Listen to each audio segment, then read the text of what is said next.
Oh, hi. As I mentioned in a previous video, I am part of a group of agents that manage the Charleston real estate website found at natwallen.com. As a group, we were discussing what we could do to help, and of course, we are here to help with real estate, but also living in Charleston has its benefits, and we all like to get out and have some fun. So, this tour will share with you what it's like to be a boater in Charleston. So, if you're coming to the coast or if you already live here, there are many spoils available to us. So this is compiled from a group of about a dozen agents that have all provided insight. So your agent was certainly a part of this, and let's get started. First, let's take a look at the Charleston Harbor. This will help you get your bearings. So the centerpiece of land here, this is the peninsula. This is Mount Pleasant. This is the Ravenel Bridge that leads over to it. West Ashley is over here, James Island, Sullivan's Island, of course the mouth of the harbor, the ocean, Folly Beach, Kiowa Island. Let's start by taking a look at the Ripley Light Marina, which is really close to downtown. So this is a public marina. It's not free. You have to pay to keep your boat there. There's not a boat landing here, but it's very accessible. And when I say accessible, think about this as you're viewing this tour. When you're in a boat, if you put your boat in a specific area, then it's going to dictate where you're going to travel. So also, while we're here at the Ripley Light Marina, of course, this is not a restaurant tour, but this is a pretty good restaurant here. This is called California Dreaming. It is a chain, but it's actually pretty good, and it's just a nice experience. There's easy parking. They have fantastic salads and really wonderful views of the water. So if you're looking for an easy place to eat and want to get on the water, take a look at California Dreaming. I think you'll like it. And let's take a look also. There's a dry dock storage here.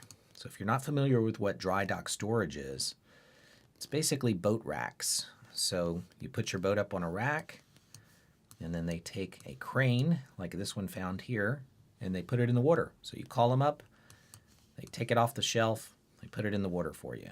That's called dry dock storage. So let's now take a first look at a boat landing. Now, boat landings, there are probably a dozen here in the Charleston area. This one is very popular. It's called the Wapu Cut Boat Landing, and it's very easily accessible. So this is kind of the mouth of the Intracoastal Waterway. The Intracoastal Waterway runs up and down the East Coast. This is the Ashley River here. We were just at the Ripley Light Marina. And then this is, again, the Intracoastal Waterway, also referred to as the Wapu Cut. And this, again, is the Wapu Cut boat landing. A lot of people use this because it's very central. You can get out into the harbor easily. You can go out and do lots of fishing. It can get a little bit congested in the summertime. So if you're not really a great boat trailer driver, well, then you might consider starting out at a different landing, even though this is completely fine. There's plenty of space. It's just there might be a lot of people there. So again, back to the harbor access. Let's take a tour of the Riverland Terrace boat landing now. So this is the West Ashley side of town, and then this is the Riverland Terrace boat landing. So this would be a good alternative to the Wapu because it's not as busy, but the current through here is pretty strong. And again, depending on where you put in, this may dictate what it is you're going to do. So, for example, if you put your boat in here, you might consider going south to the Stono River, which is here. Off to the right would lead you toward Florida. This would lead you out toward the ocean. This is a little private marina called the St. John's Marina. There's a restaurant here. This is actually on the way to Johns Island. So this is James Island, this is Maybank Highway, and this leads you right into the heart of Johns Island, which is a large agricultural area here. So if you were to put in at the Riverland Terrace boat landing, which again is here, then you may make the decision to go to the backside of Kiowa Island, which is about a 20-minute boat ride, and it takes you here. So a lot of people like to pack a cooler, pack a picnic, bring your family and spend the day on the backside of an island. So you can anchor your boat here, walk around, to the front of the beach, and this is a good way to get out and be on the coast. And there might be some other families, but it's certainly not crowded, and you're not in a car, which is wonderful. So now let's back up. Let's go back to the Riverland Terrace boat landing for just a moment to keep our bearings. And now we're going to take a look at the Limehouse boat landing, which is a little bit further south.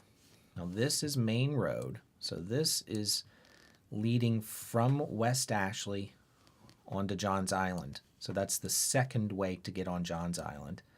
And then this is the boat landing here. So again, if you plan on putting in here, you're most likely going to resolve to being in the Stono River, which is completely fine. But if you're interested in maybe going to some restaurants with docks, this may not be the right choice, and let's move into a better option for that. So now let's get back to the harbor again, just to get our bearings. Again, remember we started here at Ripley Light. We've seen this boat landing here at the Wapuu Cut. Now we're going to go around the end of the peninsula, and we are going to go to the Remley's Point Marina, which is over here. So again, this is the Mount Pleasant boat landing. This is not a marina, just a boat landing. Place to put your boat in. This is a public landing. Again, this is downtown Charleston over here, and the bridge to Mount Pleasant. And this is about a 10-minute drive from downtown Charleston. Now, while we're over here, we'll take a look at Daniel Island, which is this peninsula of land here. And this was an interesting study when this is I-526, which is our half loop around the city. And once this was developed, it opened up all of this land. It was owned by the Guggenheims, and it was hunting land for them. Well, once this road came in, then it became developed, and this is Daniel Island. Now, this is a private landing. You have to be a Daniel Island resident.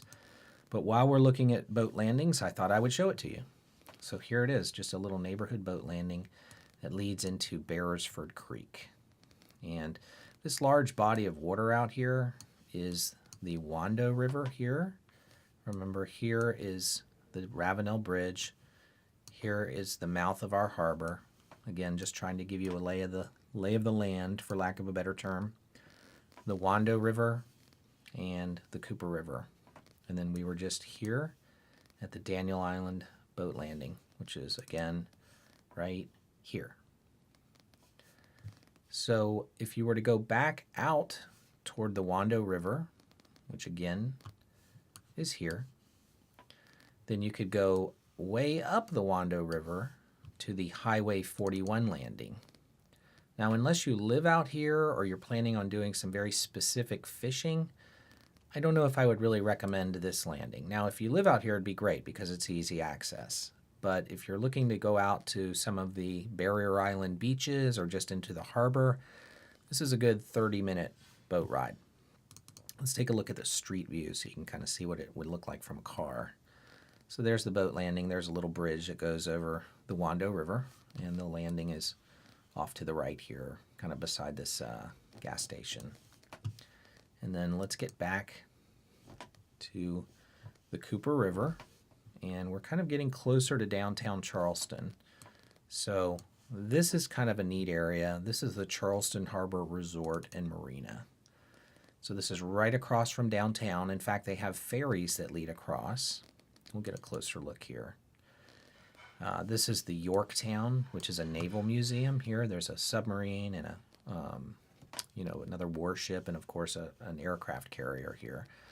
So you don't have to own a boat to enjoy this, and certainly a good way to spend the day. And that's basically at Patriots Point, which also has a golf course. And we'll have another golf course tour in a future video as well. So let's take a look at Shem Creek, which is again on the Mount Pleasant side. And this is kind of a nice little hub. There's a lot of activity that goes on here. There are several restaurants. There's paddleboarding, kayaking.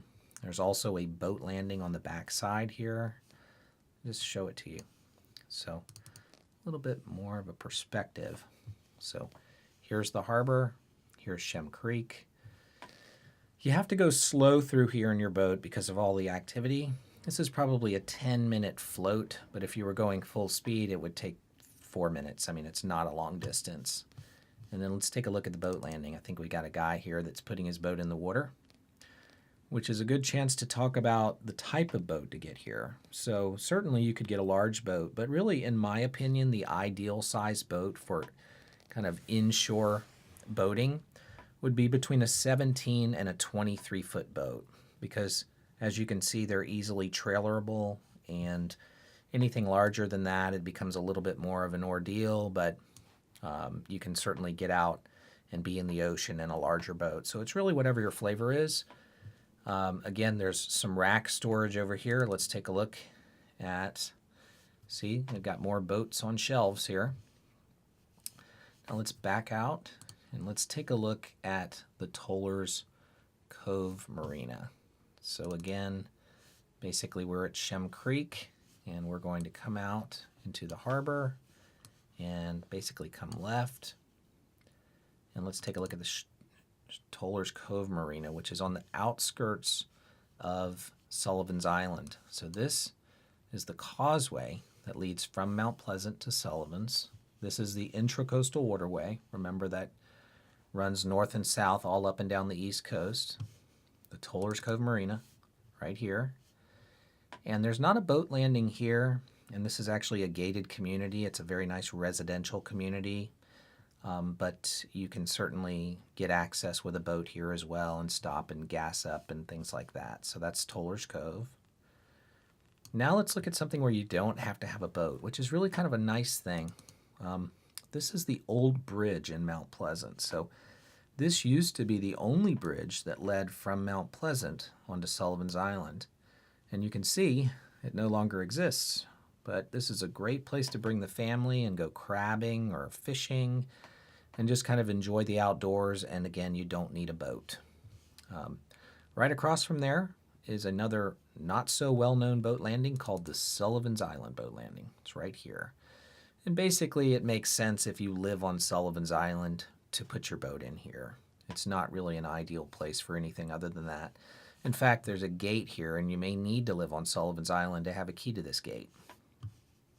Now let's take a look at Breach Inlet. This is kind of a very active place. So this is Sullivan's Island, and this is Isle of Palms, and this is called Breach Inlet, which is extremely dangerous. Do not ever swim here, ever, even with a life jacket on.